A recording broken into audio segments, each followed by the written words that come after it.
Hello friends, welcome to unique study. आज हम लोग इस वीडियो में पढ़ने जा रहे हैं क्लास 5 साइंस का एक और chapter food and health, fully explained इन हिंदी। तो चलिए बिना देरी किए शुरू करते हैं। और शुरू करने से पहले अगर आप लोगों ने हमारे चैनल यूनिक स्टडी को सब्सक्राइब नहीं किया है तो तुरंत कर लीजिए और बेल आइकन दबाना ना भूलिएगा, जिससे हमारी अगली वीडियो या फिर कहे कि अगला चैप्टर आप तक सबसे पहले पहुंचेगा। So let's start. Components of food. तो फूड एंड हेल्थ का सबसे पहला टॉपिक है components of food. You already know that food we eat contains different components, water and roughage. हम लोग तो ये जानते हैं कि जो फूड हम लोग खाते हैं उसमें बहुत सारे कंपोनेंट्स होते हैं, वाटर होते हैं और रफेज होते हैं। पहला होता है एनर्जी गिविंग कंपोनेंट्स। जो कंपोनेंट्स होते हैं उन सब में से एक कैटेगरी है एनर्जी गिविंग कंपोनेंट्स। ये एनर्जी गिविंग कंपोनेंट्स कार्बोहाइड्रेट्स और फैट्स वाले फूड में पाया जाता है। सेकंड है body building components. Body building components proteins वाले फूड में पाए जाते हैं। नेक्स्ट है protective components. Protective components vitamins और मिनरल्स वाले फूड में पाए जाते हैं। तो ये है तीन तरह के components, energy giving components, body building components और protective components. Food components, their functions and their sources are described subsequently. तो अब हम लोग सारे फूड के components, उनके functions, उनके sources को अच्छी तरह से describe करेंगे। पहला बैलेंस डाइट। ये बैलेंस डाइट इस चैप्टर का सेकेंड टॉपिक है। A diet that contains all nutrients in right amount along with enough water and roughage is known as a balanced diet. जिस डाइट में, जिस फूड में हर तरह के न्यूट्रिएंट्स पाए जाते हैं वो भी एक सही मात्रा में, उसके साथ साथ पानी और रफेज, उसे बैलेंस डाइट कहते हैं। जिस डाइट के अनुसार हमें बहुत जो भी न्यूट्रिएंट्स है सब हमें राइट अमाउंट में मिलता है, वो पानी और रफेज के साथ, उसे बैलेंस डाइट कहते हैं। तो ये जो सेंटेंस लिखा है, a diet that contains all nutrients in the right amount along with enough water and roughage is known as a balance diet, ये बैलेंस डाइट का डेफिनेशन है। अब आता है carbohydrates. Food items rich in carbohydrates are called energy giving food as they need a lot of energy to do physical work. जिन food items में carbohydrate पाया जाता है उन्हें एनर्जी गिविंग फूड कहते हैं, जिससे हमें एनर्जी मिलती है, a lot of energy to do physical work. Carbohydrate से हमें बहुत सारे एनर्जी मिलती है ताकि हम लोग फिजिकल वर्क कर सकें। नेक्स्ट आता है proteins. They are needed by our body for building muscles and for growth and repair. Hence they are called body building food. Proteins हमें चाहिए होता है ताकि हमारे बॉडी में अच्छी तरह से मसल्स का ग्रोथ हो सके और जो सेल्स डैमेज हो जाते हैं वो भी अच्छी तरह से रिपेयर हो सके। तो इसे हम लोग बॉडी बिल्डिंग फूड भी कहते हैं। नेक्स्ट आता है fats. Fats are also energy giving food and they provide more energy than carbohydrates. Fats not only give us energy but also keep our body warm. Fats भी energy giving food के category में ही आता है, लेकिन ये carbohydrate से ज्यादा energy provide करता है। फैट से सिर्फ हमें एनर्जी ही नहीं बल्कि हमारे बॉडी को गर्म रखने में भी फैट्स बहुत हेल्पफुल होता है। नेक्स्ट आता है vitamins and minerals. Food items rich in vitamins and minerals are needed by our body to fight against diseases. Hence, they are called protective foods. जो भी फूड विटामिन्स और मिनरल्स में पाए जाते हैं उन्हें हम लोग प्रोटेक्टिव फूड कहते हैं, जिससे हमारी जो बॉडी है वो डिजीजेस, जो बीमारियां हो जाती है उसके अगेंस्ट फाइट करने में हेल्पफुल होता है। दस इसीलिए हम लोग इसे प्रोटेक्टिव फूड कहते हैं, जो हमारे बॉडी को प्रोटेक्ट रखता है डिजीजेस से। नेक्स्ट आता है roughage. It adds bulk to our food. It does not contain any nutrients but helps in digestion and removal of waste from the body. Roughage में कुछ न्यूट्रिएंट्स पाए नहीं जाते, वो बस एडिशनल चीज होता है खाने में जो हमारे बॉडी का जो डाइजेशन प्रोसेस है वो अच्छी तरह से हो सके और हमारे बॉडी से वेस्ट अच्छी तरह से रिमूव हो सके। अब आता है water. Water helps in the proper functioning of our body and helps in the removal of waste from the body. It helps in digestion of food and keeps our body hydrated. जो water है हमारे body को properly काम करने में helpful करता है और हमारे बॉडी से वेस्ट को रिमूव करने में भी। वाटर की मदद से हमारे जो बॉडी पूरा सिस्टम है उसमें डाइजेशन बहुत अच्छी तरह से होता है और हमारे बॉडी हाइड्रेटेड रहते हैं, उनमें मॉइस्चर रहता है वाटर के ही वजह से। ये जो आप पिक्चर देख रहे हैं ये एक बैलेंस डाइट का पिक्चर है। तो इतने जो खाने रखे गए हैं ये कार्बोहाइड्रेट्स हैं, उसके नीचे जो फूड रखे गए हैं मिल्क एंड फिश ये प्रोटीन्स है और इधर जो वेजिटेबल्स और फ्रूट्स है ये विटामिन्स, मिनरल्स और रफेज होता है। और जो यहाँ खाना रखा गया है हनी, केक, ये सब फैट्स में रिच होते हैं। तो कार्बोहाइड्रेट हमारे बॉडी को एनर्जी देता है, प्रोटीन्स हमारे बॉडी में मसल्स को बिल्ड करता है, विटामिन्स और मिनरल्स हमारे बॉडी को प्रोटेक्ट करता है, फैट से हमें एनर्जी और बॉडी वार्म रहता है। अब है नेक्स्ट टॉपिक स्टेइंग हेल्दी।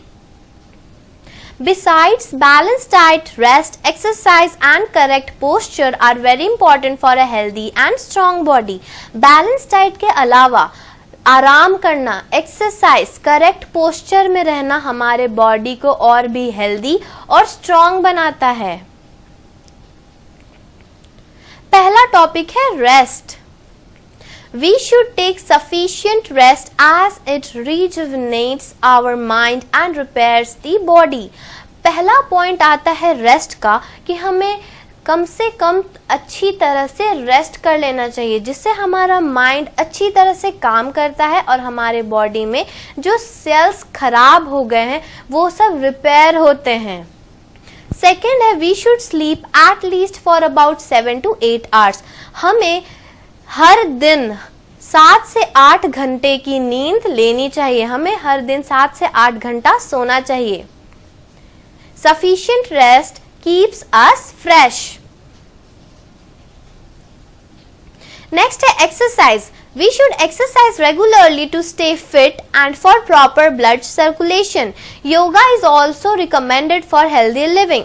हमें रोज एक्सरसाइज करना चाहिए ताकि हमारा बॉडी फिट रहे और हमारे बॉडी में अच्छी तरह से ब्लड सर्कुलेशन होता रहे। सबसे इम्पॉर्टेंट एक्सरसाइज है योगा जो कि एक हेल्दी लिविंग के लिए रिकमेंड किया जाता है। सेकेंड फायदा एक्सरसाइज का we should play more outdoor games. हमें बहुत ज्यादा ही आउटडोर गेम्स खेलना चाहिए जिससे हमारी बॉडी में गर्मी पैदा होती है जो हमारे बॉडी के लिए बहुत अच्छी होती है। Exercising regularly keeps us fit. Next topic है पोस्चर। अब हमें किस ढंग से रहना चाहिए। A posture is the position in which we hold our body while sitting, standing and walking. We must maintain a proper posture. Posture एक ऐसा पोजीशन होता है जिसमें हम अपने बॉडी को होल्ड करके रखते हैं, चाहे उस समय बैठे हों, खड़े हों या चल रहे हों। हम अपने बॉडी को जब होल्ड करते हैं और जिस तरह से होल्ड करते हैं उसे पोस्चर कहा जाता है। हमें हमेशा प्रॉपर पोस्चर में रहना चाहिए। ये जो आप पिक्चर देख रहे हैं इसमें सही से सिट, सही से स्टैंड और सही से वॉक करने का पोस्चर बता रहा है। सो in sitting this first image is correct while the second image is wrong. In standing the first posture is correct but the second is wrong. In third the first picture is correct but the second posture is wrong. So we should sit straight, stand straight and walk straight. Correct posture while sitting, standing and walking. Next topic है diseases. A disease is defined as a condition due to which the body is unable to function properly. The person suffering from a disease feels weak and is unable to follow his/her normal routine. There are two main types of diseases, communicable and non-communicable.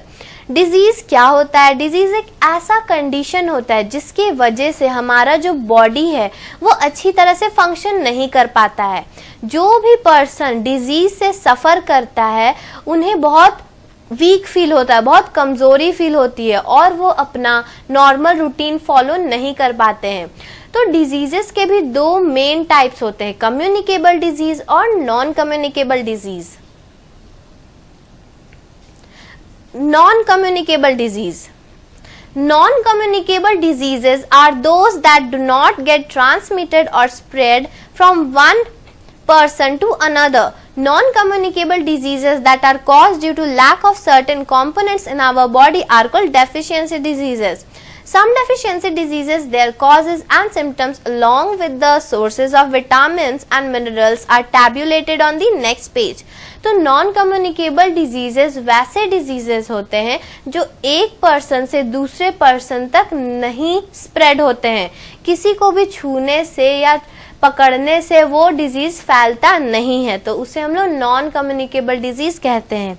और जो non communicable disease किसी component के lack की वजह से होता है, किसी कंपोनेंट की कमी के वजह से होता है, उस डिजीजेस को हम लोग डेफिशिएंसी डिजीजेस भी कहते हैं।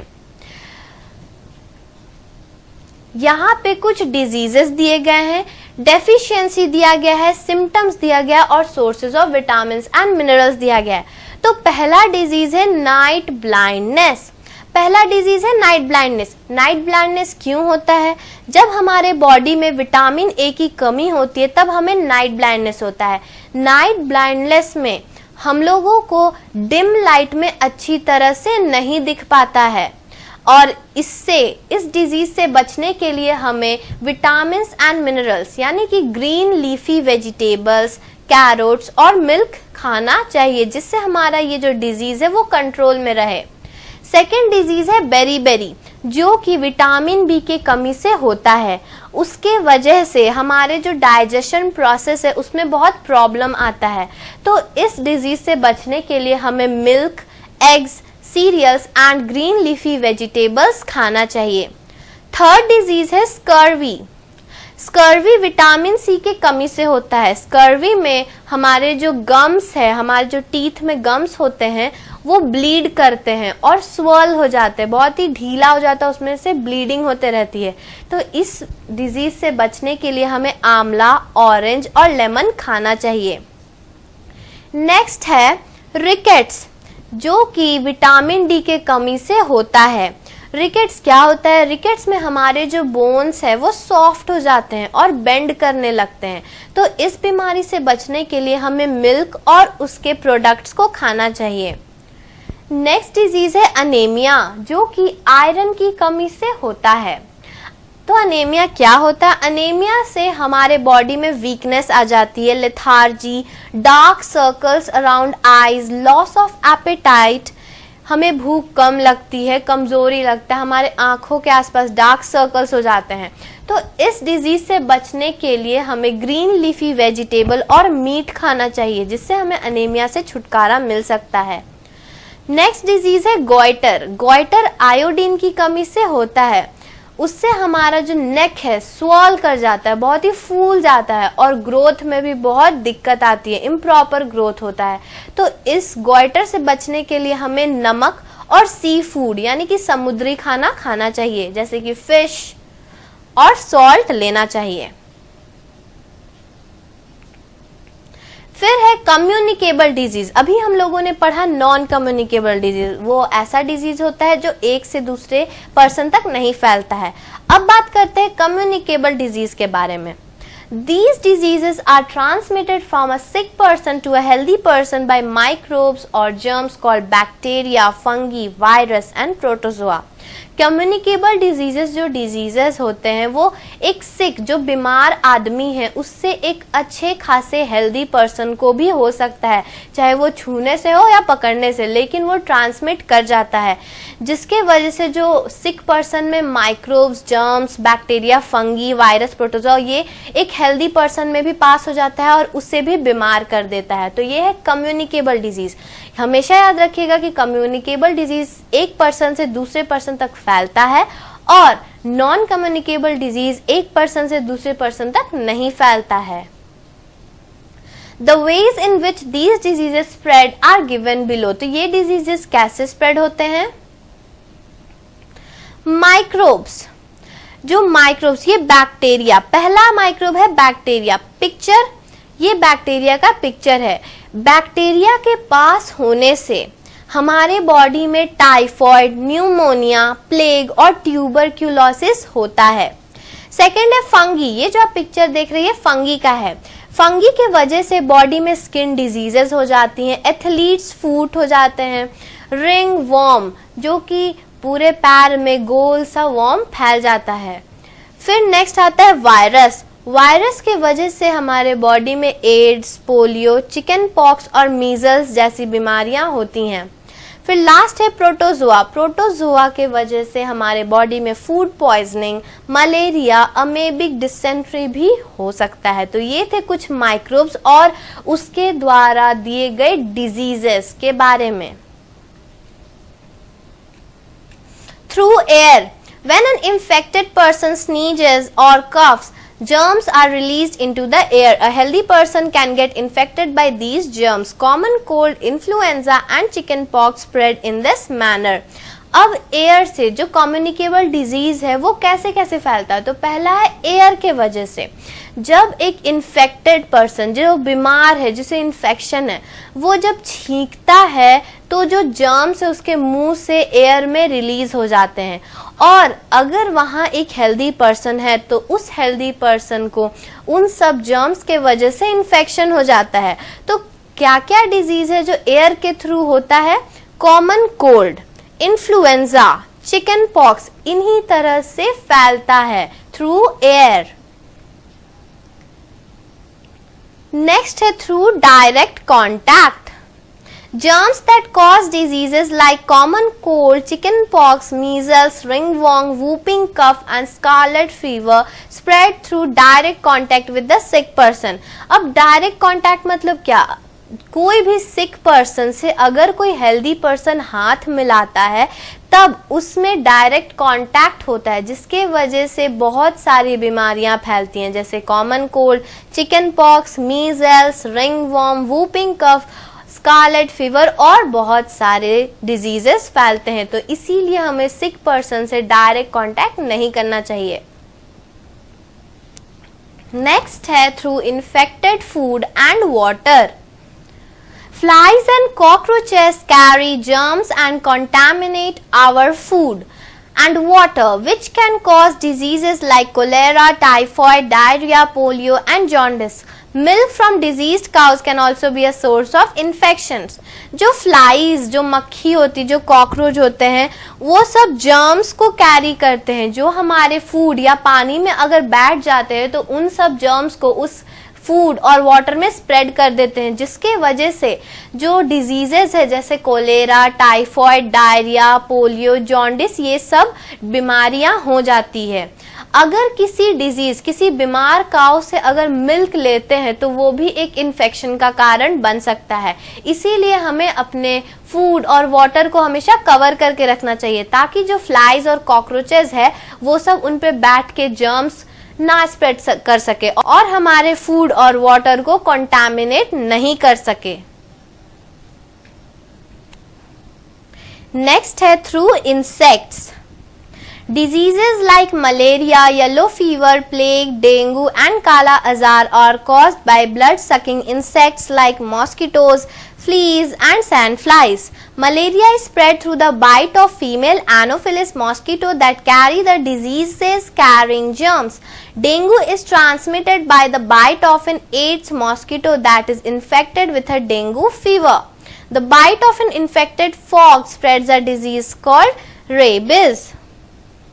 तो डिजीजेस जैसे कि malaria, yellow fever, plague, dengue, काला अजार, ये सब ब्लड सकिंग इंसेक्ट्स के द्वारा होता है, जैसे कि मॉस्किटोज, फ्लीज और सैंड फ्लाइज। मलेरिया जो बीमारी होती है ये फीमेल मॉस्किटो यानी कि एनोफिलीज के द्वारा फैलाई जाती है। डेंगू जो होते हैं वो एड्स मॉस्किटो के द्वारा फैलाई जाती है, जिससे जो पर्सन इन्फेक्ट होता है उन्हें डेंगू फीवर हो जाता है। अगर कोई इन्फेक्टेड डॉग डिजीज स्प्रेड करता है तो उस डिजीज को हम लोग रेबीज भी कहते हैं।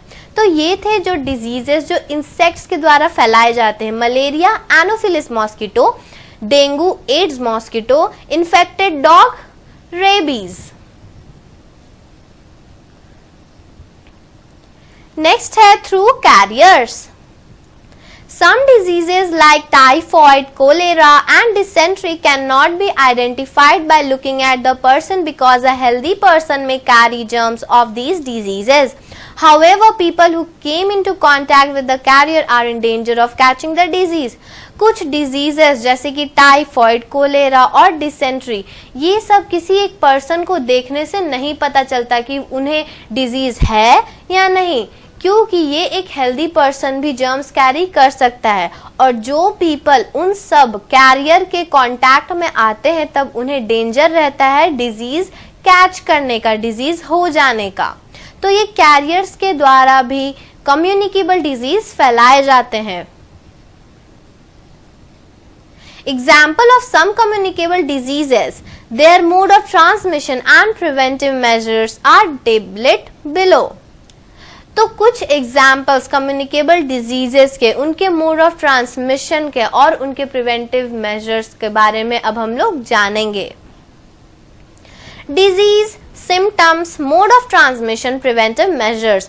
अब हम लोग देखेंगे कि डिजीजेस के क्या सिम्टम्स होते हैं, क्या मोड होता है ट्रांसमिशन का और क्या प्रिवेंटिव मेजर्स होते हैं।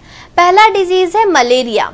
जब मलेरिया होता है तो एक बॉडी में हेडेक, नोजिया, हाई फीवर और मस्कुलर पेन होता है। ये है मलेरिया के सिम्टम्स।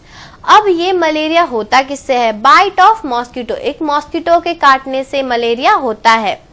अब हम लोग इस मलेरिया से प्रिवेंशन कैसे ले सकते हैं? Use of insect repellents, clean surrounding, हमें अपने सराउंडिंग्स को हमेशा साफ सुथरा रखना चाहिए और हमें इंसेक्ट रिपेलेंट्स का भी यूज करना चाहिए, जिसके वजह से जो मलेरिया बीमारी है वो नहीं फैलता और मॉस्किटो भी नहीं आता है। क्लीन सराउंडिंग रखने से मॉस्किटो घर में नहीं आते, जिससे कि वो काट नहीं सकता। सेकेंड डिजीज है कोलेरा। कोलेरा के वजह से बॉडी में watery stool, vomiting, sunken eyes, ये सब सिम्टम्स दिखाई देते हैं। इनके मोड ऑफ ट्रांसमिशन क्या है? Flies, contaminated food and water. इससे हम लोग प्रिवेंशन कैसे ले सकते हैं? Practising personal hygiene, good sanitation, drinking boiled water, ये सब करने से हमें कोलेरा डिजीज से प्रिवेंशन मिल सकता है। नेक्स्ट डिजीज है टाइफॉइड। टाइफॉइड होने से हमारे बॉडी में फीवर और हेडेक के सिम्टम्स दिखाई देते हैं। इन सब जो बीमारी है टाइफॉइड, उसका मोड ऑफ ट्रांसमिशन है flies, contaminated food and water. तो इसका भी प्रिवेंटिव मेजर्स कोलेरा के ही तरह है। Practising personal hygiene, good sanitation, drinking boiled water. तो ये थे कुछ डिजीज और उनके सिम्टम्स, मोड ऑफ ट्रांसमिशन और प्रिवेंटिव मेजर्स। अब आता है दूसरा topic, prevention of communicable diseases. अब हम लोग कम्युनिकेबल डिजीज से कैसे प्रिवेंशन ले सकते हैं? The spread of communicable diseases can be prevented by following simple, clean and healthy habits. तो हम लोग कुछ simple, clean और healthy habits के द्वारा communicable diseases का spread रोक सकते हैं या prevent कर सकते हैं। पहला, the houses should be kept clean, well ventilated and free of mosquitoes. There should be sufficient sunlight entering the house. हमारे जो घर है उसे हमेशा साफ सुथरा, क्लीन रखना चाहिए, वेल वेंटिलेटेड और मॉस्किटोज से फ्री होना चाहिए और सफिशिएंट सनलाइट हमारे घर में थोड़ा बहुत पहुंचना चाहिए, जिससे कि हमारे जो घर है वो अच्छी तरह से क्लीन रह सके और हाइड्रेटेड रह सके। नेक्स्ट है water should be boiled and kept covered, food should also be kept covered, one should not eat stele food. जो पानी हम लोग बॉईल करते हैं वो हमेशा कवर करके रखना चाहिए, खुले में नहीं रखना चाहिए। जो खाना है उसे कहीं भी ऐसे ही खुला नहीं रखना चाहिए, उसे भी ढक कर रखना चाहिए, जिससे कि हमारे फूड कंटामिनेट होने से बच सकेंगे। किसी को भी स्टेल फूड नहीं खाना चाहिए, बासी खाना नहीं खाना चाहिए। Use boiled water, kept food covered. In villages, water in the wells should be chlorinated regularly. Village में जो वेल्स होते हैं वाटर के, उन्हें हमेशा क्लोरीनेटेड रखना चाहिए. क्लोरीनेटेड मतलब हमेशा क्लोरीन का टैबलेट डालना चाहिए, जिससे पानी हमेशा जर्म्स फ्री रहता है. Next, water should not be allowed to stagnate as mosquitoes lay eggs in the standing water. कभी भी कोई पानी को खुले ज़्यादा देर तक नहीं रखना चाहिए, क्योंकि जो मॉस्किटोज, जो मच्छर होते हैं, वो एक स्टैंडिंग वाटर, जो पानी स्थिर रहता है, उसमें एग्स ले करते हैं, अंडे देते हैं. इसीलिए पानी को कभी स्टैंडिंग वाटर में नहीं रखना चाहिए. One should drink pasteurized milk. हमेशा हम लोगों को पैकेट वाला मिल्क पीना चाहिए, क्योंकि वो हमेशा जर्म्स फ्री और पैक रहता है. खुला दूध सेहत के लिए बहुत ही खराब होता है. We should not use utensils, towels, handkerchief of other things used by a person suffering from communicable disease. जिससे भी communicable disease जैसे कि common cold जैसे disease हो, उसे जो utensils, towels, handkerchiefs वो infected person use कर रहा है, वो कोई healthy person ना use करे. One should always wash hands with soap and water before and after eating food and also after using the toilet. A handkerchief should be used while coughing or sneezing. This prevents the spread of causing germs. हमें हमेशा खाना खाने से पहले और खाना खाने के बाद साबुन और पानी से हाथ धोना चाहिए, और टॉयलेट यूज करने के पहले और बाद में भी. हमेशा हमें कफ और स्नीज एक हैंकरचीफ में करने चाहिए, खुले में नहीं करना चाहिए, क्योंकि उसके वजह से जर्म्स स्प्रेड हो जाते हैं और through air communicable disease spread करते हैं. तो ये सब प्रिवेंटिव मेजर्स लेने से हम जर्म्स जो स्प्रेड होते हैं, डिजीज कॉजिंग जर्म्स, उसे रोक सकते हैं. Wash hands before and after eating food. Next topic है vaccination. A treatment which makes the body stronger against a particular infection is called vaccination. The technique of vaccination was first developed by Edward Jenner to treat smallpox, a deadly disease. Since then, vaccines against many diseases have been developed. ऐसा treatment जो किसी infection से हमें strong बनाने के लिए, किसी infection से फाइट करने के लिए जो हमारे बॉडी में वैक्सीन दिए जाते हैं, उससे हमारा बॉडी स्ट्रांग हो जाता है. ऐसा ट्रीटमेंट जो बहुत सारे बीमारियों से हमें लड़ने की ताकत देता है, उसे वैक्सीनेशन कहते हैं. हमेशा वैक्सीन टाइम पे लेना चाहिए. वैक्सीनेशन का जो टेक्निक है वो सबसे पहले डेवलप किया गया था एडवर्ड जेनर के द्वारा, जिससे उस समय स्मॉल पॉक्स की बीमारी, जो कि एक डेडली डिजीज था, उसे ट्रीट करने में हेल्पफुल किया गया था. उसके बाद वैक्सीन्स बहुत सारे डिजीजेस के डेवलप होते गए. Vaccination helps the body to fight against diseases and infections. Vaccines are mostly given to young children. For example, oral polio vaccine (OPV) is given orally to children to prevent polio. Timely vaccination prevents many diseases and protects us from their effects throughout the lifetime. Vaccination करने से हमारा body जो हो जाता है diseases, उनसे fight करने में हेल्पफुल होता है. वैक्सीन ज्यादातर यंग चिल्ड्रन को दिया जाता है, जैसे कि ओरल पोलियो वैक्सीन, जो ओरली चिल्ड्रन को दिया जाता है ताकि उन लोगों को पोलियो से बचाया जा सके. समय समय पर वैक्सीन लेने से हमारा जो बॉडी है हमेशा प्रोटेक्ट रहता है पूरे लाइफ टाइम तक. इसीलिए हमें समय समय पर वैक्सीनेशन करवाना चाहिए. Let's recall. अब हम लोगों ने क्या क्या पढ़ा उसे रिकॉल करते हैं.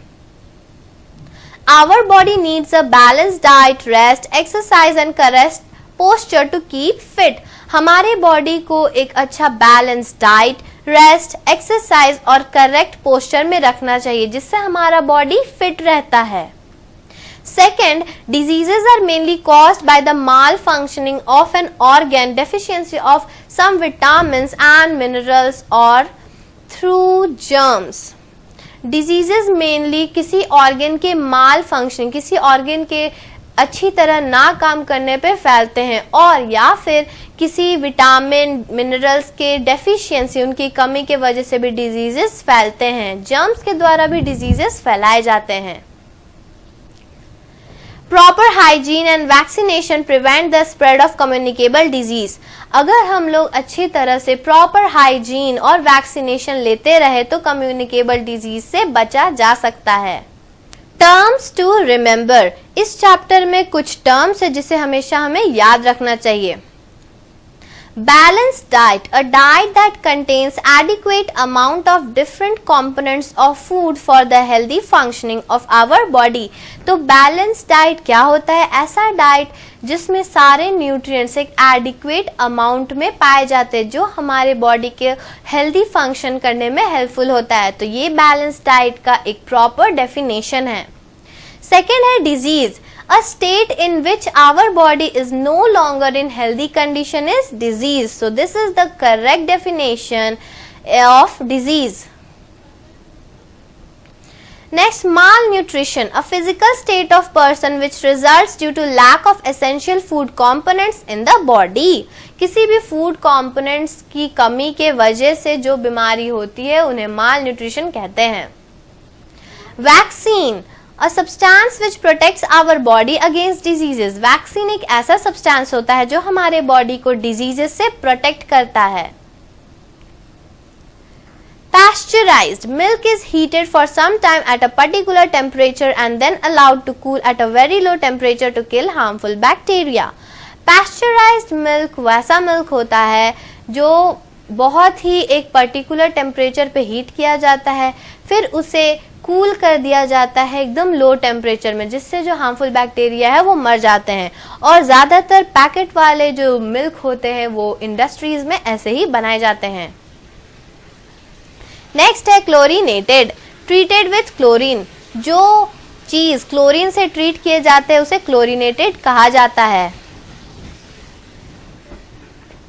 Thanks for watching and if you like this video don't forget to like, subscribe and share। और अगर आप इसी तरह और भी चैप्टर के एक्सप्लेनेशन हिंदी में चाहते हैं तो तुरंत हमारे चैनल यूनिक स्टडी को सब्सक्राइब कर लें और बेल आइकन दबाना ना भूलें, जिससे कि हमारी अगली वीडियो या फिर कहें कि अगला चैप्टर आप तक सबसे पहले पहुंचेगा। और अगर आप लोगों को इस चैप्टर में कोई डाउट है तो आप हमें कमेंट करके बता सकते हैं। So thanks for watching. Thank you. Subscribe please.